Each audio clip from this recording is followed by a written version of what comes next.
Hi everyone, this is Pooja. Welcome back to my YouTube channel IS Point. So today we will know about relative pronoun. As we know, this is the last video of pronoun. मैंने सारे videos pronoun की share कर चुकी हूँ, मैं सब कुछ पढ़ा चुकी हूँ. तो ये हमारा जो relative pronoun है वो हमारा लास्ट है. तो इसमें हम सारी चीज़ों को जानेंगे कि relative pronoun क्या होता है. एक्चुअल में क्या होता है कि जैसे हमारा why हो गया, ठीक है, which हो गया, who हो गया, where हो गया. तो ये सारी चीज़ें हमें इंट्रोगेटिव प्रोनाउन में भी देखने को मिलता है और रिलेटिव में भी मिलता है. तो कुछ लोग ये कंफ्यूज होते हैं कि ये जो हमारा रिलेटिव प्रोनाउन में है तो इस यहाँ पे हमारा क्वेश्चन ये तो हमारा इंट्रोगेटिव में होना चाहिए, इसमें तो क्वेश्चन ये WH सारे हैं, तो ये तो क्वेश्चन पूछने का काम करता है. तो ये सारे कन्फ्यूज़न हम इस वीडियो में दूर करेंगे, तो प्लीज़ ये वीडियो आप एंड तक देखिएगा. रिलेटिव प्रोनाउन आप बोल सकते हो कि जिन शब्दों को हम नाउन या प्रोनाउन से रिलेट करने के काम में लेते हैं उन्हें हम रिलेटिव प्रोनाउन कहते हैं. या फिर आप बोल सकते हो वो प्रोनाउन जो नाउन से रिलेट हो. मैंने आपको पहले ही बताया कि जो प्रोनाउन होता है कि वो नाउन के जगह पे यूज किया जाता है. तो वो जो प्रोनाउन नाउन से रिलेट हो वो हमारा क्या होता है, प्रोनाउन होता है. या फिर आप बोल सकते हो कि relative pronoun refers to some noun pronoun going before and relates the said noun pronoun to a group of words coming after. यानी रिलेटिव प्रोनाउन वाक्य में अपने से पहले प्रयुक्त किसी नाउन प्रोनाउन के बदले में आकर उस नाउन प्रोनाउन की पुनरुक्ति को रोकता है और उस नाउन प्रोनाउन का संबंध अपने से आगे आने वाले शब्द समूह को जोड़ता है. और आप ये भी बोल सकते हैं कि जो रिलेटिव प्रोनाउन होता है वो दो सेंटेंस को जोड़ता है, दो वाक्यों को जोड़ता है. जैसे मैं एक एग्जांपल आपको बता रही हूँ कि I am Pooja and I teach English. तो I am Pooja I teach English ये दो हमारा सेंटेंस हो गया. तो इस सेंटेंस को हम दो ना बोलकर एक सेंटेंस को बनाते हैं. तो इस सेंटेंस को कैसे बनाती है ये सारी चीज़ें हम इस वीडियो में जानेंगे. यानी इस रिलेटिव प्रोनाउन के माध्यम से क्या होता है, कैसे इसको यूज़ करते हैं, कैसे कॉम्पिटिशन में आते हैं सारे क्वेश्चन, वो सारी चीज़ें हम जानते हैं. रिलेटिव प्रोनाउन में सबसे पहले जैसे हमारा आता है हु. ये ज़रूरी नहीं कि आप सबसे पहले ही बोल सकते हो, मतलब ये सारी चीज़ें मैंने जो रिलेटिव प्रोनाउंस में आते हैं वो सारी चीज़ें मैंने यहाँ पे लिखा हुआ है कि who, which, what, that, whom, whose, when, where, why. तो हु जो होता है वो ह्यूमंस के लिए यूज़ होता है, पर्सन के लिए यूज़ होता है. कि हु जब भी हम हु का यूज़ करें तो ये हमेशा हमारे दिमाग में रहना चाहिए कि हम हु का यूज़ कभी हमेशा व्यक्ति के लिए यूज़ करें, किसी पर्सन के लिए यूज़ करें, किसी चीज़ के लिए नहीं, किसी एनिमल के लिए नहीं. समझ में आया. तो हु का प्रयोग हम हमेशा किसके लिए यूज़ करते हैं, पर्सन के लिए यूज़ करते हैं, जिसका मतलब हिंदी में क्या होता है, जो. अभी आगे चल के मैं आपको कुछ एग्जांपल्स बताऊंगी तो उसमें आपको मैं एक्सप्लेन करूंगी सारी चीज़ें. जैसे मैं बोले कि this is the boy who helps all. तो यहाँ पे ये वही लड़का है जो सबकी हेल्प करता है. तो वो हमारा क्या हो गया, ये हमारा हु जो है वो हमारा क्या हो गया, रिलेटिव प्रोनाउन हो गया. इसी तरह हमारा विच होता है. विच का भी मतलब जो होता है, बट यहाँ पे ये हमारा विच होता है वो थिंग्स एंड एनिमल्स के लिए आते हैं.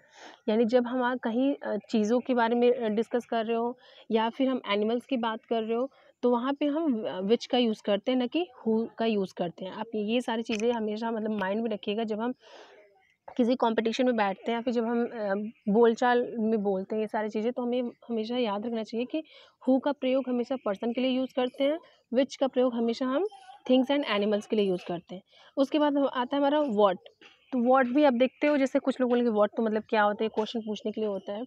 तो ऑफकोर्स ये क्वेश्चन पूछने के लिए भी होता है, लेकिन ये डिपेंड करता है कि आप कौन सा सेंटेंस बोल रहे हो, कैसा सेंटेंस बोल रहे हो. तो व्हाट का भी मतलब जो होता है, बट ये अक्सर थॉट के लिए यूज़ किया जाता है कि I know what you want to say. तो I know what you want to say, मुझे पता है कि आप क्या कहना चाहते हो.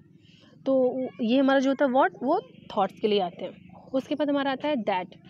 दैट जो होता है वो भी हमारा दैट का मतलब भी जो होता है, बट एक इसमें कंडीशन है, मैं आपको भी बता रही हूँ. दैट जो होता है ये हम दैट पर्सन के लिए भी यूज़ कर सकते हैं, थिंग्स के लिए भी यूज़ कर सकते हैं एंड एनिमल्स के लिए भी यूज़ कर सकते हैं. हम तीनों की जगह पे मतलब हु, विच, व्हाट ये तीनों को हटा के हम दैट का यूज़ कर सकते हैं. बट कब हम तब इसको यूज़ करते हैं जब हम वहाँ पे ओनली का यूज़ करें. जब ये यहाँ पे हमारा सिर्फ ओनली है तब हम दैट का यूज़ करते हैं, अदरवाइज़ हम दैट का यूज़ नहीं करते. उसके बाद हमारा आता है होम. whom का मतलब होता है जिससे, ये भी हमारा पर्सन के लिए ही यूज़ होता है। बट जो हमारा यहाँ पे मैं थोड़ा सा ऊपर जाऊँगी, हु और whom में थोड़ा डिफरेंट मैं बता दूँ। हु जो होता है वो हमारा सब्जेक्ट के स्थान पे यूज़ होता है। हु जो होता है वो हमारा सब्जेक्ट के स्थान पे यूज़ होता है। और जो हमारा whom होता है, whom हमारा क्या होता है, ये हमारा हमेशा ऑब्जेक्ट के स्थान पे यूज़ होता है।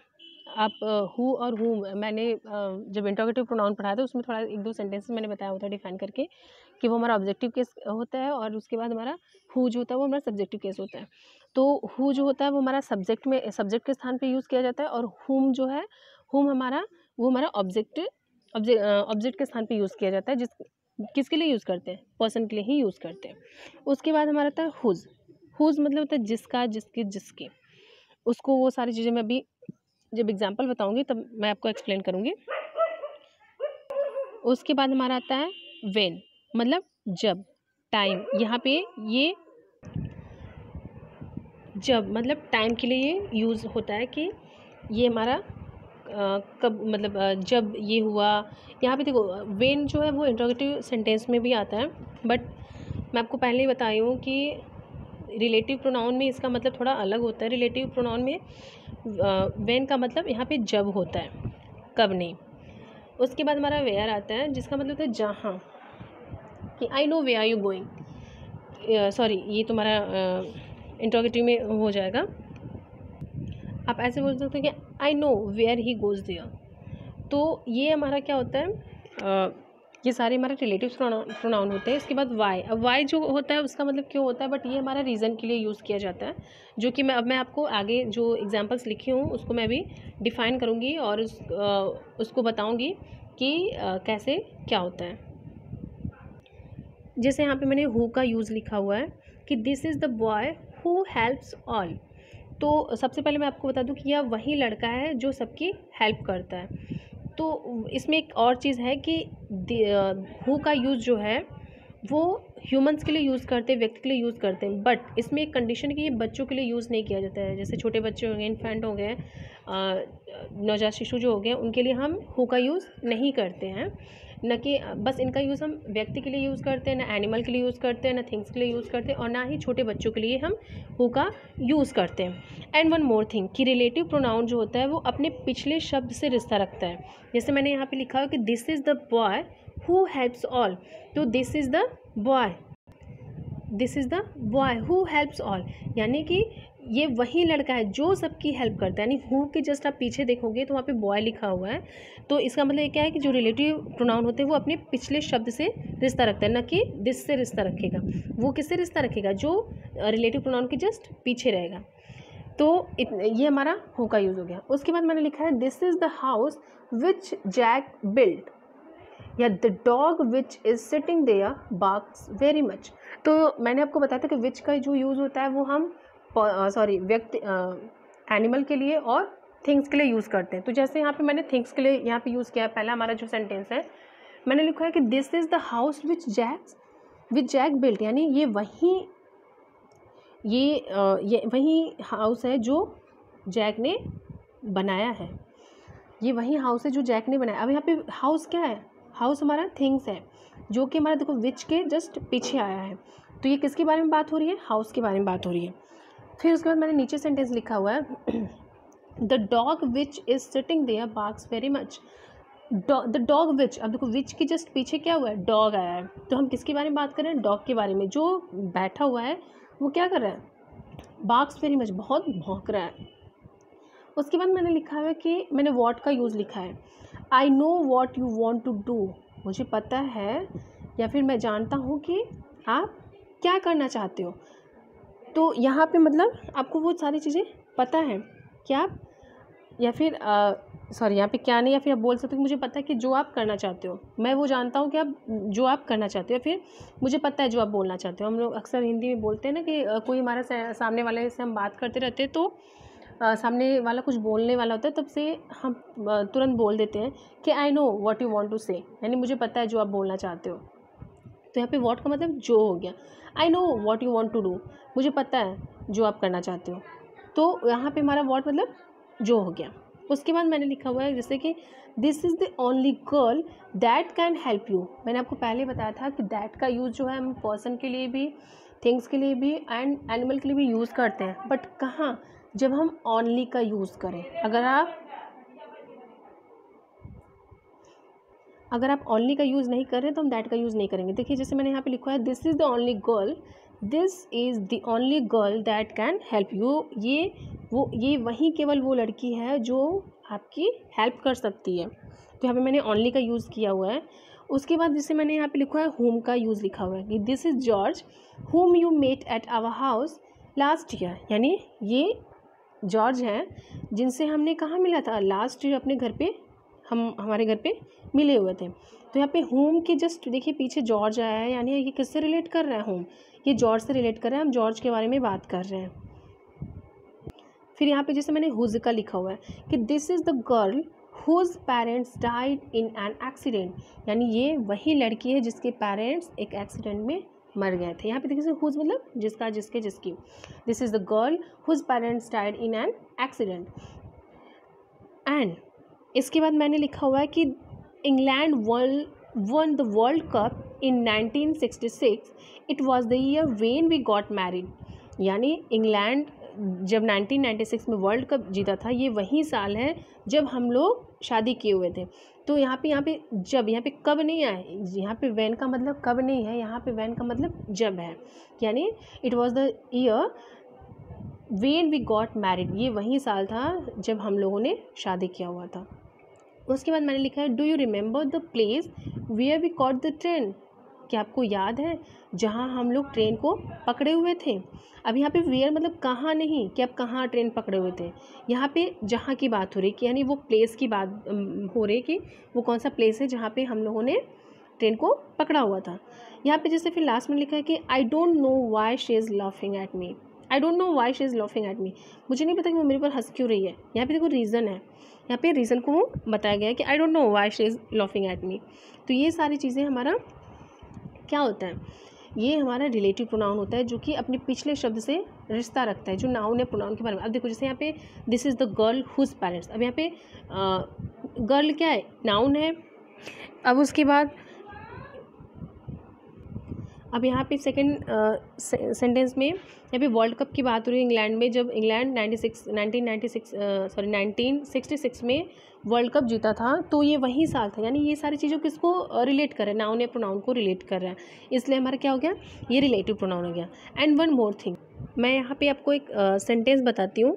जैसे अगर मैं बोलूँ कि I know sorry when you come I shall meet you, या फिर I know when he goes there.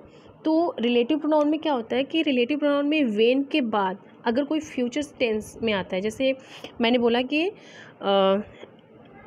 When you come I shall meet, यानी कि जब आप आओगे तो मैं आपसे मिलूँगा।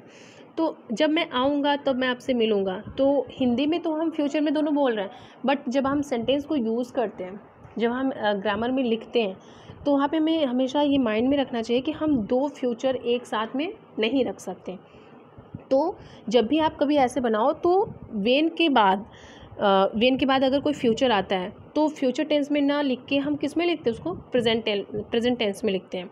जैसे मैंने लिखा कि व्हेन यू कम, यानी जब आप आओगे, आई शैल मीट यू, मैं आपसे मिलूंगा। तो यहाँ पे हिंदी में इसका मतलब हो गया कि जब आप आओगे तो मैं मिलूंगा, बट जब आप इंग्लिश लिखोगे तो वहाँ पे क्या लिखोगे, when you come I shall meet you, या फिर I know where he goes there, तो sorry I know when he goes there. तो जब भी हमारा ऐसा सेंटेंस आए हिंदी में दो फ्यूचर आ रहा है तो आप दो सेंटेंस विल शैल का यूज़ कर दो, बट ऐसा नहीं है। हम एक सेंटेंस को यानी व्हेन के बाद अगर जो हमारा आता है तो हम व्हेन के बाद अगर कोई फ्यूचर टेंस आता है तो उसको हम प्रेजेंट में लिखते हैं, बाकी एक सेंटेंस को हम फ्यूचर में लिखते हैं। अब जैसे मैंने यहाँ पे लिखा हो कि this is the boy who works hard, यानी this is the boy who works hard, यहाँ पे किसके बारे में बात हो रही है, लड़के के बारे में बात हो रही है। मैंने आपको पहले बताया कि जो हमारा प्रोनाउन रिलेटिव प्रोनाउन होता है वो अपने पिछले शब्द से रिश्ता रखता है। तो this is the boy who works hard, यानी ये वही लड़का है जो बहुत मेहनत करता है, बहुत हार्ड वर्क करता है। तो ये किसके बारे में हो रही है, यानी लड़का यहाँ पे खुद कर रहा है। This is the boy who works hard, यानी मेहनत कौन कर रहा है, लड़का खुद कर रहा है। तो यहाँ पे हु लिखा गया। बट जैसे यहाँ पे मैंने लिखा, अब यहाँ पे हु क्या है, हमारा सब्जेक्ट है, बट यहाँ पे मैंने लिखा कि दिस इज़ द बॉय हुम ऑल प्रेज। अब यानी यहाँ पे मैंने यहाँ पे लड़का कुछ नहीं कर रहा है, जो लड़का है वो कुछ नहीं कर रहा है, सब्जेक्ट यहाँ पे कौन है, ऑल है, और वर्ब हमारा प्रेज है, और ऑब्जेक्ट हमारा हुम है। यहाँ पे लड़का कुछ नहीं कर, दिस इज़ द बॉय हुम ऑल प्रेज, यानी लड़का यहाँ पे कुछ नहीं कर रहा है। ये वही लड़का है, जो अगर हम हिंदी में बात करें तो उसका मतलब हो जाएगा ये वही लड़का है जो जिसकी सभी लोग क्या करते हैं, प्रशंसा करते हैं। तो लड़का तो खुद तो प्रशंसा कर नहीं रहा है, यानी लड़का यहाँ पे सब्जेक्ट तो है नहीं। यहाँ पे सब्जेक्ट क्या है, ऑल, यानी सभी उसकी प्रशंसा करते हैं यहाँ पे, इसलिए यहाँ पे क्या लगा, हुम लगा। तो अगर इसमें आपको जो भी कुछ ना समझ में आया हो आप यहाँ पे प्लीज़ कमेंट करिएगा, और अगर आपको अच्छा भी लगे तो भी आप कमेंट करिएगा। प्लीज़ इसे लाइक, शेयर एंड कमेंट करना ना भूलें। Thank you so much.